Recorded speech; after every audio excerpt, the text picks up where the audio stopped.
Dans cette vidéo, je vais vous donner le top 7 des tue-l'amour qui peuvent refroidir votre partenaire au lit. Bonjour à vous, c'est Bélie, votre love coach et conférencière sans tabou depuis 2015. J'espère que vous avez la pêche aujourd'hui. Si vous ne me connaissez pas encore, sur cette chaîne, j'aide les hommes à réussir leur vie sentimentale de façon authentique. Alors, je suis persuadée que vous avez une petite idée de ce que je vais vous donner en top 7, mais je pourrais vous surprendre et un petit rappel, ça ne fait jamais de mal. Premier tue-l'amour, ce sont bien évidemment les odeurs. Alors pas simplement les odeurs corporelles, ça va de soi, les parties intimes, les pieds et aussi sentir la nourriture ou sentir des odeurs extérieures très fortes comme le tabac, etc. Ça peut vraiment rebuter une femme. Et il y a aussi la mauvaise haleine. La mauvaise haleine, franchement, c'est vraiment compliqué. Il vaudrait mieux sentir quand même bon, quoi. Voire rien du tout plutôt que de sentir des odeurs dégueulasses. Après, attention, je tiens à préciser une chose, messieurs. N'ayez pas honte si vous avez des odeurs corporelles qui sont très fortes. Vous pouvez très bien aller voir votre médecin. Il y a possibilité de réguler certainement ça. Bon, après, moi, c'est pas mon métier, mais allez voir votre médecin et parlez-en. Faut pas vous recroqueviller dans un coin et vous dire que vous ne pouvez pas faire l'amour à une femme parce qu'elle va vous repousser. Allez voir votre médecin, ok? Ce sont des choses qui arrivent. Deuxième tue-l'amour, les mots crus qui viennent de l'espace. Oui, quand je dis que ça vient de l'espace, c'est que ça vient de très loin d'un seul coup. Au début, vous faites l'amour et puis vous êtes silencieux et d'un coup d'un seul, vous lâchez un beau « sale p***, j'espère que t'aimes bien ma queue ». Autant vous dire qu'il y a des mots crus qui peuvent passer, mais messieurs, il faut aller piano piano, surtout si vous ne connaissez pas encore votre partenaire. Ça peut vraiment la frustrer et la couper complètement. Allez, c'est parti pour le troisième. Le doigt dans les fesses sans prévenir.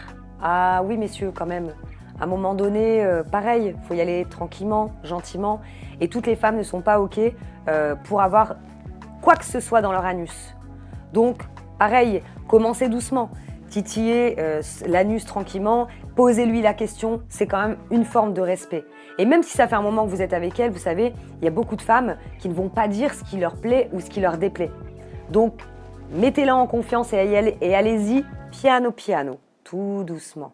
Quatrième chose, la maladresse. J'en ai parlé dans une autre vidéo, mais je vous assure que la maladresse, ça peut être vraiment difficile pour une femme. Si vous saviez le nombre d'articles que j'ai pu lire sur certaines femmes qui faisaient des témoignages et qui disaient faire l'amour avec leur homme, c'était des hommes avec qui elles étaient depuis des années, simplement elles étaient frustrées parce que l'homme, sans le faire exprès, lui arrachait les cheveux. Vous savez, quand ça tire, c'est pas quand c'est je tire les cheveux de façon érotique parce que c'est un peu dominant, dominé. Non, quand c'est vraiment maladresse, quoi. Tac, aïe, ça fait hyper mal. Quand on se prend un coup de coude, un coup de genou.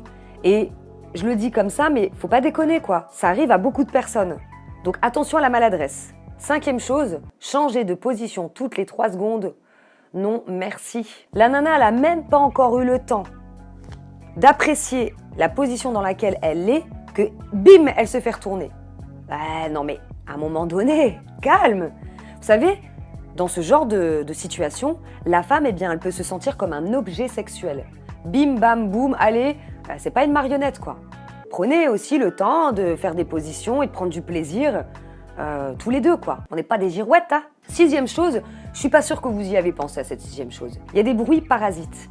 Les bruits parasites, qu'est-ce que c'est? C'est par exemple le lit qui grince trop, ou qui claque contre le mur, ou les voisins qui se disputent, ou le chien qui aboie, le chat qui vient, enfin, tout ce genre de choses. Ça peut être déstabilisant pour la femme. Pourquoi? Parce qu'elle va réfléchir à est-ce qu'on entend le lit qui grince, est-ce que le chien va monter dans le lit. En fait, elle n'est plus dans le moment présent. Donc ce qui serait cool, c'est de faire en sorte d'être dans un endroit plus ou moins cocooning, que vous soyez cool, tranquille et détendu. Et enfin, le dernier tue-l'amour, celui-là c'est mon préf. Ah oui, celui-là c'est mon préf parce que je l'ai vécu plusieurs fois. Les chaussettes. Non, messieurs, on enlève les chaussettes quand on fait du sexe. Vous avez mérité que je parle en ch'ti. Les chaussettes, c'est un vrai tue-l'amour. C'est comme si vous n'aviez pas eu le temps, que vous étiez complètement affamé et que vous n'aviez pas eu le temps de vous déshabiller. Ou encore, ça fait franchement penser à un papy, quoi. C'est dégueulasse de garder ses chaussettes en faisant l'amour. Bon, après, j'avoue que c'est mon point de vue personnel. Vous prenez ou vous prenez pas, vous faites comme vous voulez. Bon, voilà, messieurs, vous avez le top 7 des tue-l'amour qui font fuir les femmes. Si vous avez aimé cette vidéo, la seule façon pour moi de le savoir, eh bien, c'est de la liker. Pensez à vous abonner à ma chaîne YouTube si ce n'est pas encore fait pour avoir toujours du contenu croustillant et intéressant. Je vous dis à bientôt pour une prochaine vidéo.